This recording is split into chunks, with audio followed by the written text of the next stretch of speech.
Kali ini pertama-tama autentikasi melalui password yang kuat dan diamankan menggunakan fungsi hash modern seperti Bcrypt atau Argon 2 adalah angka mutlak. Lapisan ini dapat diperkuat lebih lanjut dengan autentikasi biometrik, pemanfaatan sidik jari, pengenalan wajah, atau pemindaian iris, memberikan keamanan personal yang sangat sulit dipalsukan dengan tetap menyeimbangkan metrik false acceptance rate dan false rejection rate agar tidak menyalahkan penggunaan menyulitkan penggunaan sah.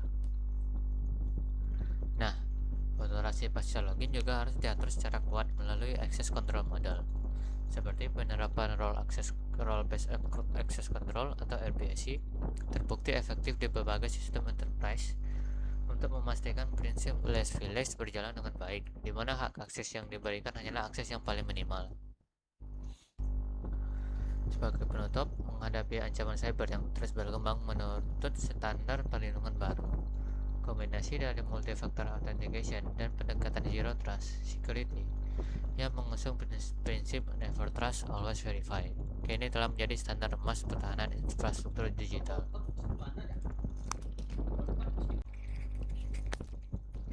Baiklah, sebelumnya Assalamualaikum warahmatullahi wabarakatuh. Perkenalkan, nama saya Hilmi Aminuddin.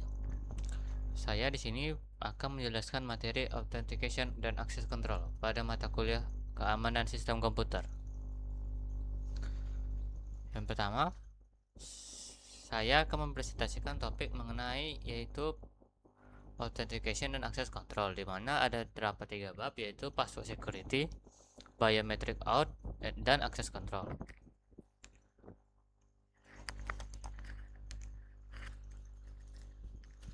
Nah, agendanya di sini ada 5, yaitu mulai dengan pengantar singkat yaitu tentang keamanan sistem. Kedua, kita akan masuk ke pembahasan mengenai password security. Ketiga, membahas biometric authentication. Keempat, access control model. Dan terakhir akan implementasi dan best practice.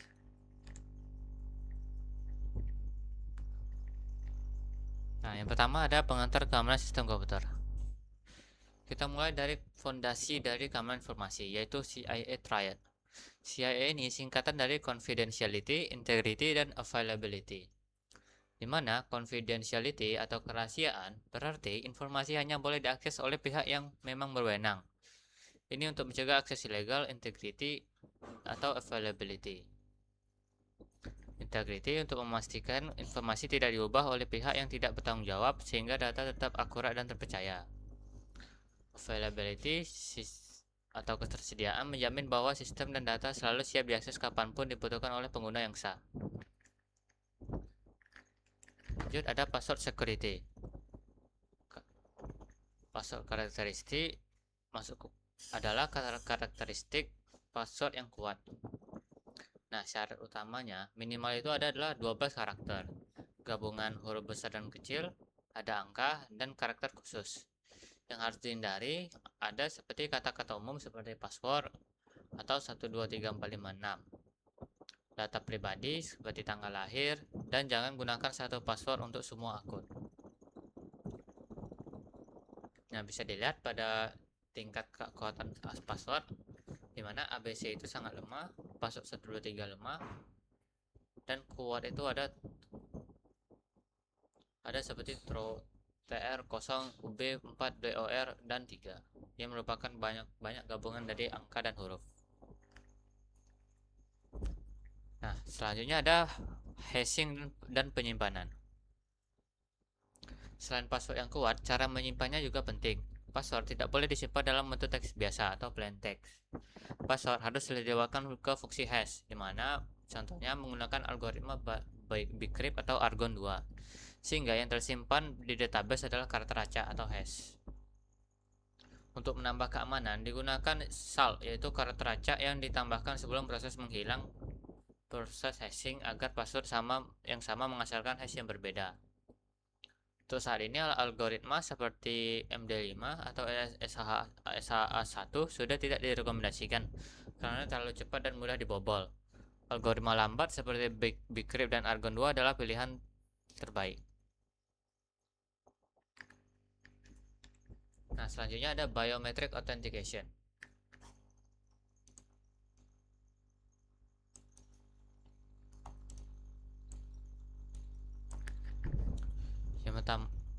Pembahasan ketiga adalah biometric authentication, yaitu metode autentikasi yang menggunakan karakteristik biologis unik dari diri kita sendiri.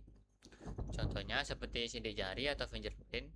Menggunakan pola sidik jari yang unik sangat umum dilakukan pada smartphone.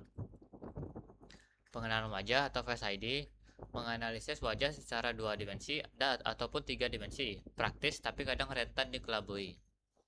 Pemindaian iris atau iris scan menggunakan pola iris mata, ini sangat akurat dan sering dipakai untuk tingkat keamanan tinggi. Pengenalan suara atau Voice ID menganalisis frekuensi suara, cukup baik tapi bisa berpengaruh jika pengguna sedang sakit. Nah, selanjutnya ada VAR, FRR, dan IIR. Dalam biometrik, kita mengukur performanya dengan 3 metrik itu. Pertama, FAR atau False Acceptance Rate. Seberapa sering sistem salah menerima orang yang bukan pemilik asli. Seberapa sering sistem salah menerima orang yang bukan pemilik asli. Kita ingin angka ini serendah mungkin. Selanjutnya ada FRR, yaitu False Rejection Rate, yaitu seberapa sering sistem menolak pengguna yang sah. Kalau terlalu tinggi akan menyulitkan pengguna. Selanjutnya ada IER, yaitu Equal Error Rate, titik keseimbangan antara FAR dan RRR. Nah, jika kita perketat sistem untuk menurunkan FAR agar lebih aman, biasanya FRR-nya akan ikut naik, membuat pengguna sering gagal login. Nah, selanjutnya ada Access Control Model. Tempat ini adalah setelah seseorang berhasil login, sistem harus menentukan apa saja yang boleh ia lakukan atau otorisasi. Ada 4 model utamanya. Yang pertama itu DAC atau Discretionary Access Control, di mana pemilik data menentukan siapa saja yang boleh mengaksesnya. Fleksibel, tapi berisiko jika pemilik kurang berhati-hati. Selanjutnya ada MAC, yaitu Mandatory Access Control. Akses ditentukan secara terpusat oleh sistem berdasarkan klasifikasi keamanan. Contohnya top secret, sangat aman tapi kaku. Selanjutnya ada RBAC, yaitu Role Based Access Control. Akses diberikan berdasarkan role atau peran pengguna, seperti admin atau staff atau pegawai atau biasanya. Paling umum digunakan di perusahaan. Terakhir ada ABAC, yaitu Attribute Based Access Control. Evaluasi akses berdasarkan kombinasi berbagai atribut seperti waktu, lokasi, ataupun status. Sangat presisi namun kompleks implementasinya. Nah, contoh implementasinya yaitu pada model RBAC, di mana kita punya pengguna Alice, Bob, Carol, dan David. Mereka tidak diberi hak akses langsung, melainkan diberi peran atau role. Alice sebagai admin hanya bisa menggunakan create delete. Bob sebagai editor hanya bisa read atau write. Dan Carol sebagai viewer hanya bisa membaca semua. Sementara Dave tidak memiliki peran, sehingga dia tidak bisa dapat akses. Nah, selanjutnya ada implementasi dan best practice. Pertama adalah MFA atau Multi-Factor Authentication. MFA ini menggabungkan 2 atau lebih faktor seperti sesuatu yang kita tahu, password atau PIN, sesuatu yang kita punya seperti kode OTP, dan sesuatu pada diri kita seperti biometrik. Dan kadang ditambah dengan lokasi kita.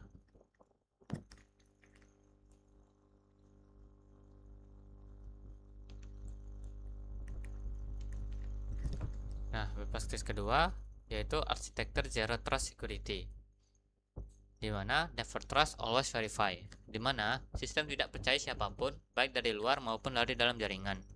Semua akses harus diverifikasi menggunakan hak akses minimal, memecah jaringan menjadi segmen-segmen kecil, dan terus dipantau. Nah, kesimpulan yang didapat adalah pertama, penggunaan password yang kuat dipadukan dengan teknik hashing yang baik adalah fondasi autentikasi. Kedua, biometrik menambah lapisan keamanan yang personal dan sulit dipalsukan. Ketiga, model akses kontrol seperti RBAC memastikan setiap orang hanya mengakses apa yang menjadi haknya. Yang terakhir, kombinasi MFA dan Zero Trust merupakan standar emas keamanan informasi modern saat ini. Sekian presentasi dari saya. Lebih kurang saya mohon maaf. Saya ucapkan terima kasih. Assalamualaikum warahmatullahi wabarakatuh.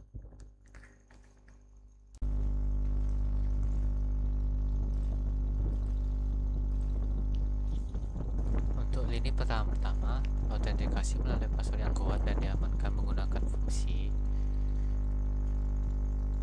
hash modern seperti Bcrypt atau Argon 2 adalah angka mutlak.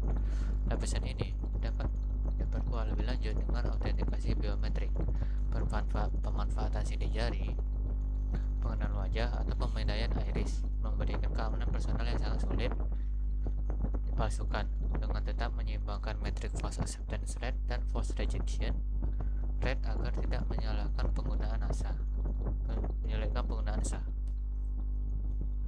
Nah, otorasi pasca login juga harus diatur secara kuat melalui access control model, seperti penerapan role based access control atau RBAC terbukti efektif di berbagai sistem enterprise untuk memastikan prinsip less privilege berjalan dengan baik, di mana hak akses yang diberikan hanyalah akses yang paling minimal. Sebagai penutup, menghadapi ancaman cyber yang terus berkembang menuntut standar perlindungan baru. Kombinasi dari multi-factor authentication dan pendekatan zero trust security yang mengusung prinsip never trust always verify kini telah menjadi standar emas pertahanan infrastruktur digital.